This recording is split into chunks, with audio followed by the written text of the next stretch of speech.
Nagsimula na ang oral arguments ng Korte Suprema kaugnay ng kunukwestyong kasunduan sa pagitan ng Pilipinas at Amerika na EDCA o ang Enhanced Defense Cooperation Agreement. Giit ng mga petitioner, labag sa saligang batas ang EDCA dahil wala itong basbas ng Senado, bagay na tinutulan naman ng panig ng gobyerno. May report si Mariz Umali.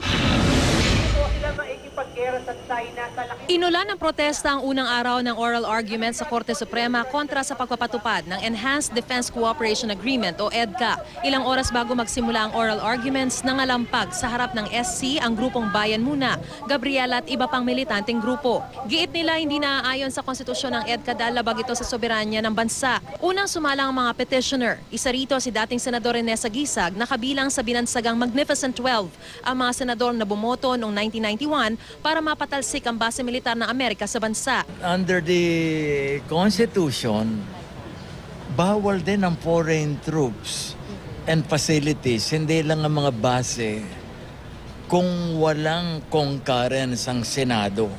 Giit na mga tutol sa EDCA, hindi naman daw kailangan magkaroon ng ganitong kasunduan para lang madepensahan ang inaangking teritoryo ng Pilipinas sa West Philippine Sea.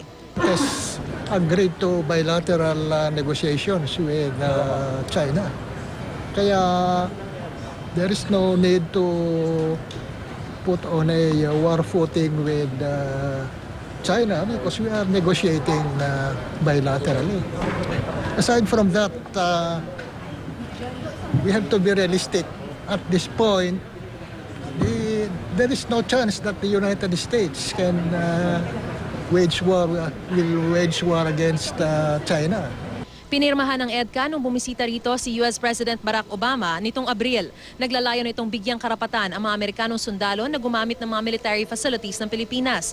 Tanong ngayon ng Korte, isa bang executive agreement ang EDCA o isang treaty na nangangailangan pang ratipikahan ng Senado? Ang tumatayong abogado ng gobyerno ang Solicitor General. Sinasabing di na kailangan dumaan sa ratipikasyon ng Senado ang EDCA. On the part of the government, we believe it's clearly an implementing agreement and therefore the President can sign it on his own. But the President wants to have as many tools as possible for dealing with concerns of the Republic. Ibinasura naman ng Korte Suprema ang petisyon na inihain ng pamilya ng pinaslang na transgender na si Jeffrey Jennifer Laude kahapon para makasama sana sa mga petisyon kontra EDCA. Kulang daw ito sa merito at di maaaring matalakay sa oral arguments ang isang kasong kriminal na nakabinbin na raw sa ibang korte.